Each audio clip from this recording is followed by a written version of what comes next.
Okay, so the same way we're kind of going back to last week's tutorial where we did attractor point. The same idea that we can take a point and calculate the distance between a gridded cell of points and adjust the radius of the circle. We know that a color value on a pixel is a set of numbers as well. In this case, I'm using actually brightness versus darkness values on my image, but you can also do RGB values as well if you know how to split lists, as we did in the last set of tutorials. But basically what this is if I zoom in close enough, it's really just a series of circles cut out from the pixel data of an inverted image. So my original image that I started with for this was actually a straight black and white image.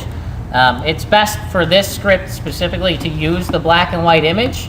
And I can show you what that is. So this was the original image, right?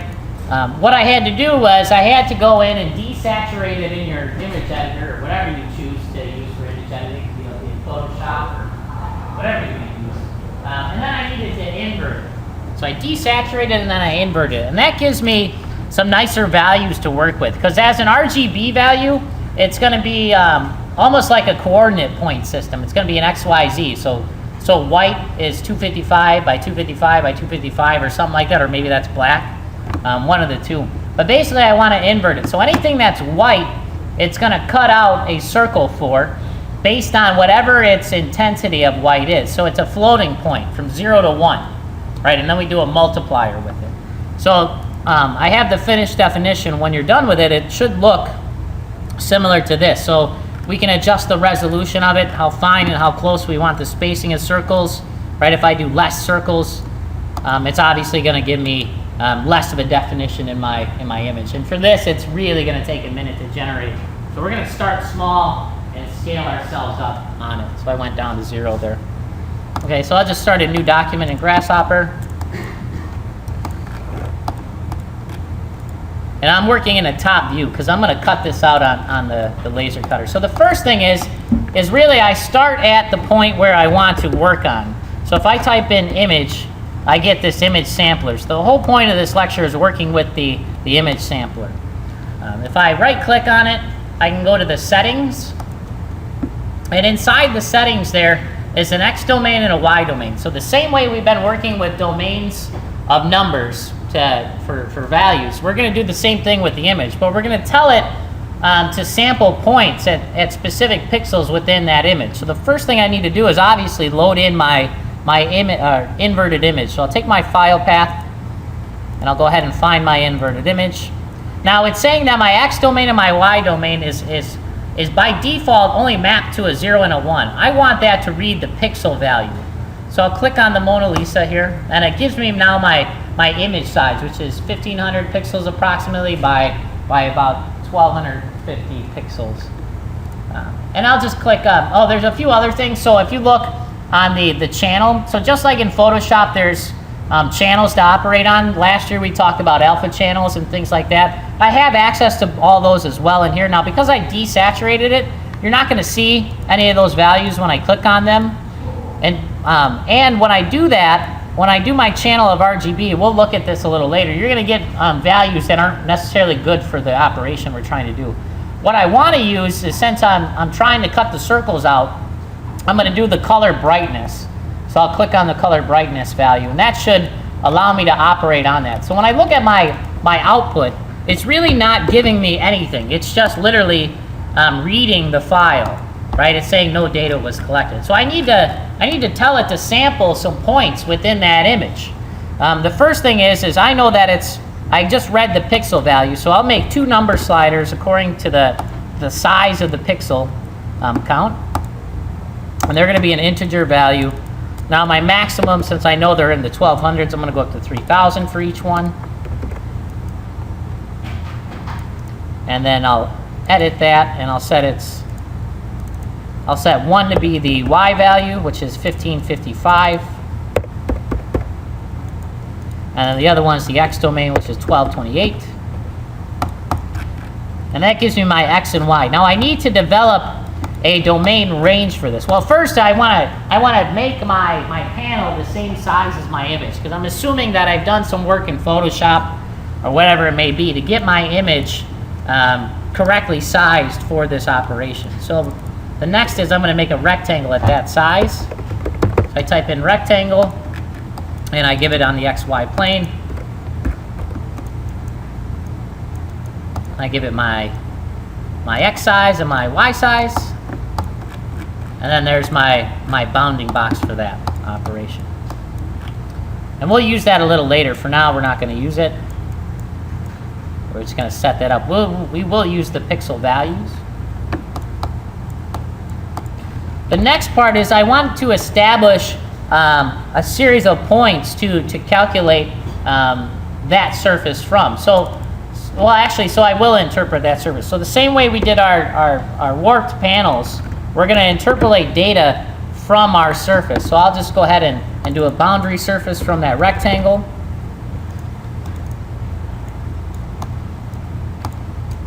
And then I need to establish a domain set. So I actually, instead of constructing a domain from my surface, we're actually going to divide this surface explicitly. So I'll go ahead and divide surface.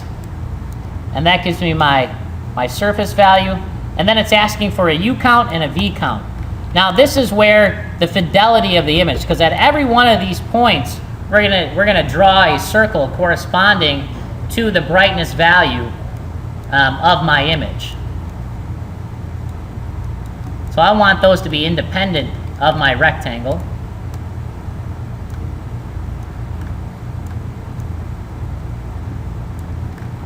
And I'm going to turn them down to like 10 by 20. So that way when I'm preparing my script to run, it's not going to crash my computer from having too many points. And then once I have it established and working the way I want it to work, I can then slowly increase the values to a point where the computer can handle it. So I'll connect that into my U count and my V count. So that gives me a little bit more numbers. Uh-oh, excuse me. Plug my computer in.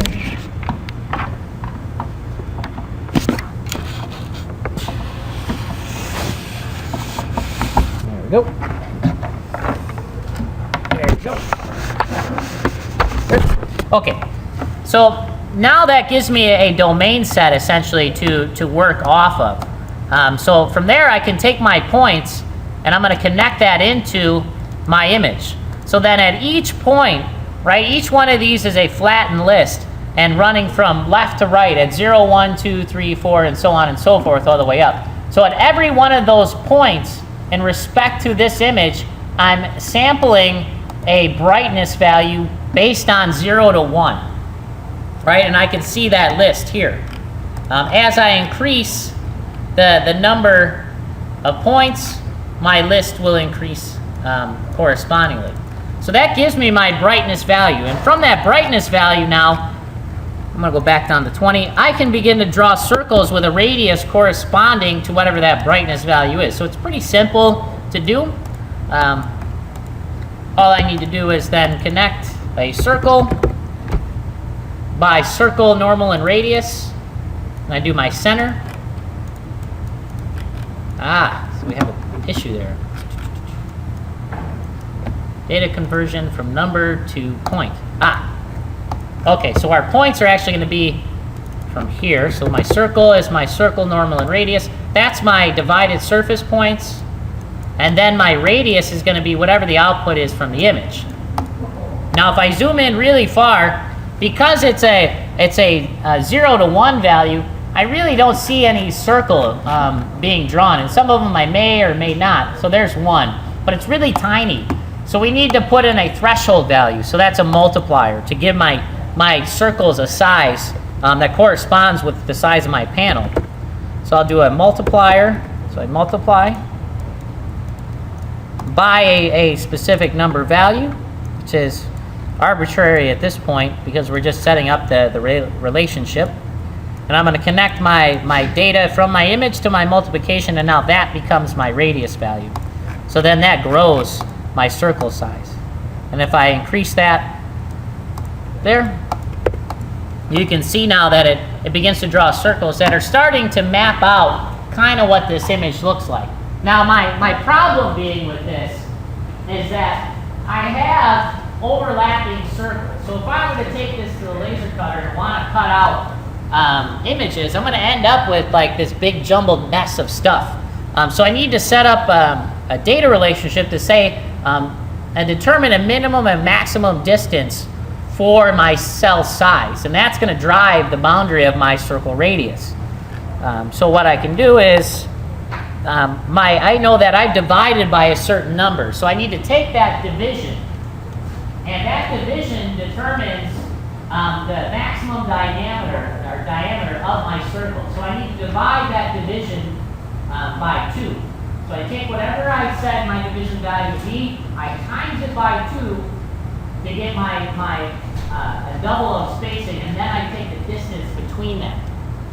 So what I can do is now say that instead of doing the multiplier, well, I'll keep my multiplier so it's in there, but my multiplier number is now going to be driven by the multiplication result of whatever we'll start with my U count, and that's going to be by 2, so I'll put in a panel, I'll just input 2. So that gives me 20. And then I need to divide, to get the distance, I divide whatever my unit count was for my panel size by that number.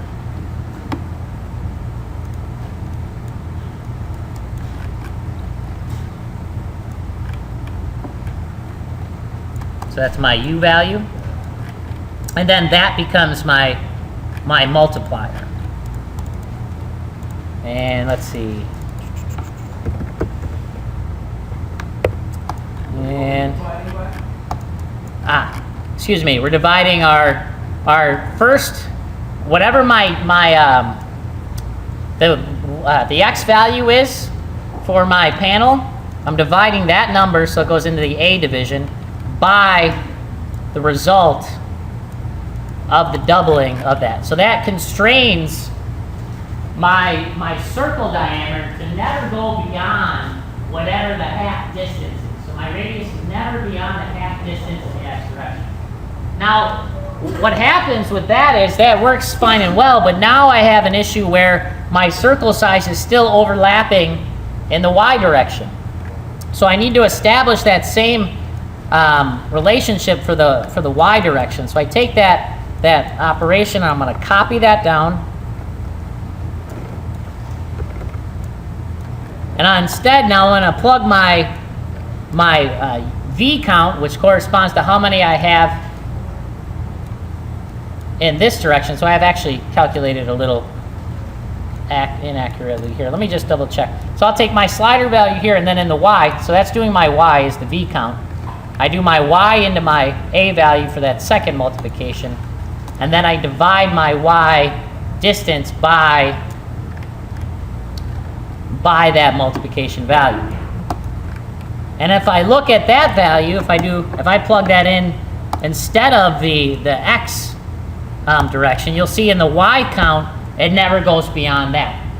So now what I need to do is I need to make a choice. So instead of every time I open up a new image on this, and I have to make the choice on whether or not I can have this one or this one, and then 5 years down the road when you actually get a job or are doing this for somebody else and you dig up this script, they say, oh yeah, I can do that. And then you can't remember which one I used.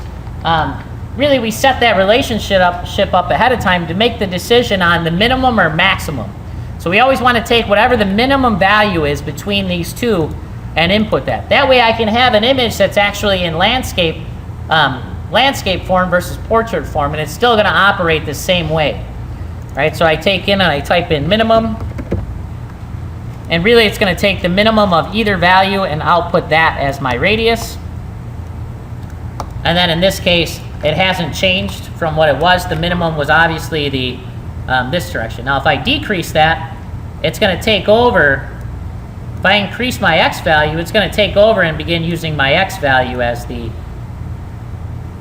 radius. But either way, no matter how many I give it, it's always going to calculate it. Excuse me, the point values here. No matter which one I give it, it's always going to make one the operator versus the other one. right? And now that I have that relationship set up, I can turn off my original divided surface. This is here. And then I have my circles drawn out.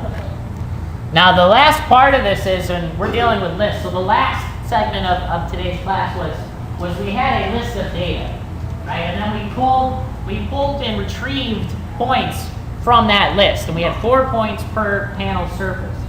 And then we had another array value of that, and another array value of that. In this case, we have the same kind of thing happening. We have rows of lists, and each one gets a specific circle value. But you'll see that I still have miscellaneous points that only have a black value, but they're still going to draw a minute circle there by default. So I need to do, instead of retrieving a list item, I'm going to do what we call culling a list item, and that's C-U-L-L, cull. And what that does is it removes items. So retrieving a list is gonna pick and add. Culling is gonna pick and remove. So what I need to do is say that I need to cull my pattern. Can't remember, it's pattern or index.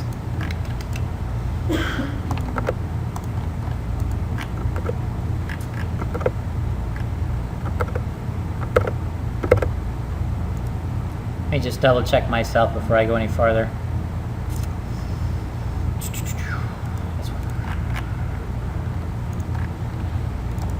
It's the pattern. Yeah. So the pattern, what the culling of a pattern does is it establishes a true-false relationship. So it says, are you true or are you false? And if you're false, I'm going to remove you from my list. So come back here. So I need to say that anything that's greater, anything that's less than the value of 1, right, on my list, I'm going to need to remove that. Because 1 is obviously my circle size, because I'm putting in a multiplier. So what I can do is say that I'm going to evaluate the size of my circle. So I'm going to do larger than, and see if it's larger than a specific number. And then I'm going to say my circle, is it larger than my panel input of 1.0, and if it's larger than, I want you to remove it or keep it. And that's my pattern. And then I have my list, which is my circles. So now you'll see that by selecting it, everything that has a radius now is selected in green and is kept in the operation. And everything that doesn't have a specific circle radius assigned to it is now removed from my list. And then I can go ahead and hide my circles, and then I have my final output. Now I have some weird little remnants here. I'm not going to nitpick about those. I would probably just go in and manually delete those out. I could just remove, because this is the way we divided the surface. This is just the nature of it. I could go and do a list removal of those, but for this I'm not going to remove them. I would just move them by hand. It's too much to worry about at this point. I mean, I could. From each one of these is a list. Each row is a list, so I can say I'm going to do my list item. Actually, I'm just going to cull my nth division. That's my list. So you'll see that it's going to cull each list, unfortunately. So it's a little more difficult to do. Okay, so that's that set. So now if I wanted to adjust it accordingly, I would say that, I would set up my units inside my panel to be whatever I want. In this case, maybe I'm working in inches, or maybe I would scale it down. But I just bake that geometry, and then I could take it to the laser cutter and cut it out. I'm going to go ahead and just put a boundary surface so we can see it.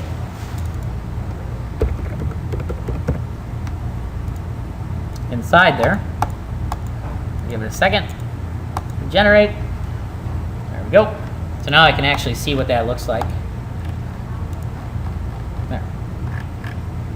All right, I could even do the MTCC images. So we took a series of, for the MTCC slots, they did the same thing, but then they took a series of images and inputted those images randomly into each cell. So we could do that as well. I think next week we'll we'll do the advanced tutorial for all the other tutorials. Or I can put in a letter value, so I can spell my name randomly out in these circles and cut those out. The sky's the limit when you get to this point. So if you can get, I mean, with this tutorial set, I think you can probably wrap your head around anything you would need to do at least for the next year or two. And then you'll probably start finding a lot more things that you can do from just doing this. And then you'll get into scripting, and then you'll be better than me. So, is there any questions? Yes? If you were going to go through kind of the Visual Basic route, where would that kind of plug into this? To do a Visual Basic, if you do know Visual Basic, for this, necessarily you wouldn't need it. It's more on a operational standpoint, but if I wanted to do it, I would start right here under Script, and I could do C# or VB, and I plug it in. And really, the VB is kind of the same way we did the expression at the beginning of the class. I can go ahead and edit that source. And then I set up my evaluation right there. So my variables are already declared as a function for me. A lot of this is just read-only, so you don't mess it up. They make it super simple for you. It's a good introduction to VB scripting. And then I can add and place points. And then if I want to change their values, so these are object items, they just take anything. Sometimes I need them as floating values, things like that. I just go to the type hint, and I can tell it what it's actually specifically looking for. So if I want to control it and say that I'm only taking in points in this input, it'll take my points in that way. Yeah, and that's what I had at the beginning of the class when we showed the attractor set. This is all scripted. If you can get to a point where you're scripting this out, it's way better because one, people can't steal your data and your script from you. And you just look like a cool computer nerd. So, okay? Cool. If you need help, just let me know. All right, so without further ado, we're done.